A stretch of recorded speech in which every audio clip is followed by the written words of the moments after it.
Alright, so define the variable space. X1 is equal to number of pounds of chicken, and X2 is equal to number of pounds of beef. Objective is to minimize costs, and the costs are given here: $3 per pound and $5 per pound. So we can write down minimize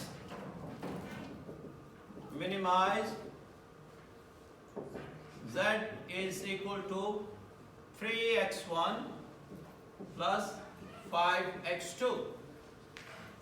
Okay. Now the recipe requirements are, these are the constraints coming here.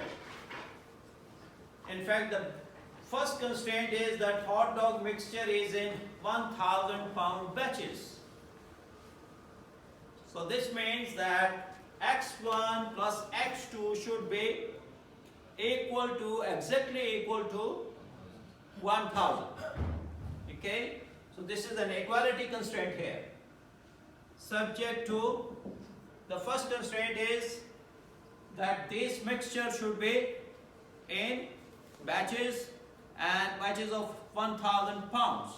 So x1 plus x2 should be equal to 1000. This is first constraint. And you can see that this is an equality constraint. It's not greater or equal to, not less or equal to. The second constraint can be seen from here. Other constraints. At least 500 pounds of chicken. At least, which means it can be greater or equal. So we can say x1 greater or equal to 500 pounds. Alright? X1 is also in pound, the right side is also in pounds. And then we have the 200 pounds of beef. X2 greater or equal to 200. Another constraint is there. Ratio of chicken to beef must be at least 2 to 1. So x1 over x2, and again it is at least, which means greater or equal to. So greater or equal to 2 over 1, 2. Okay? Yes.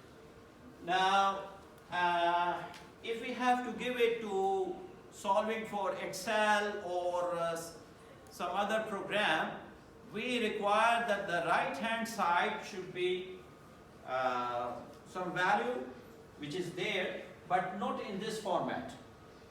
So what we can do is we can have this in the format x1 greater or equal to 2x2 or x1 minus 2x2 greater or equal to 0. So this is the standard format to write it.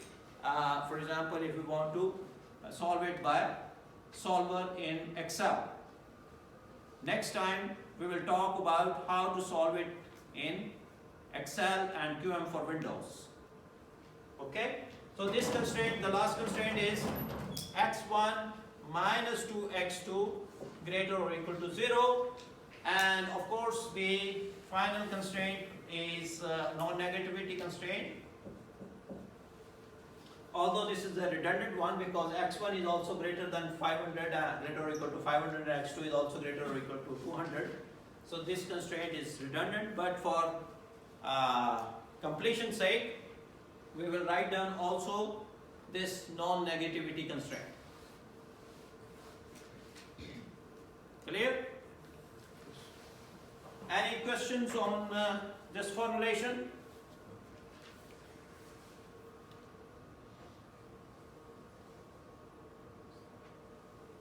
No problem?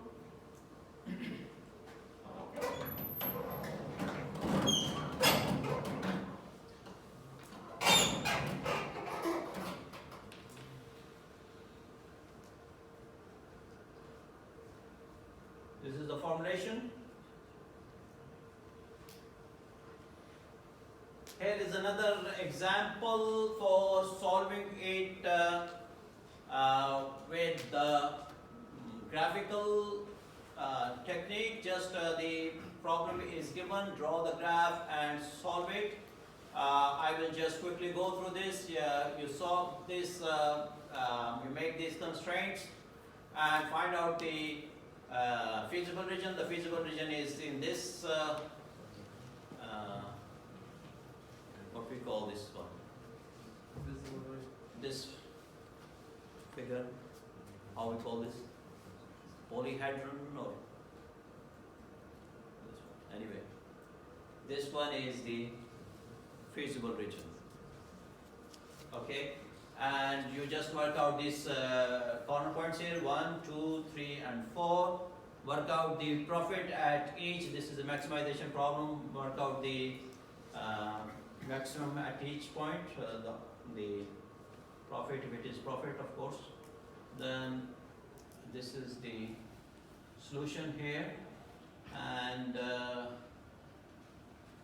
now I will ask you one more problem.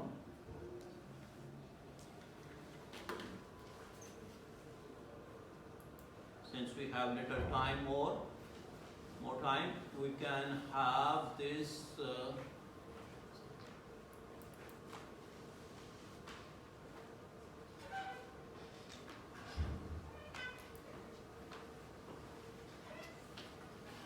okay, please see this one. There are some special cases in this one. We discussed special cases: unboundedness, multiple optimal, and infeasibility. So there are 4 formulations. One of the formulation is correct formulation. It can be solved. It doesn't have any special case. The other 3 formulations have special cases. So please look at that, draw the constraints and see what are the special cases. Draw the constraint quickly. You don't have to solve them.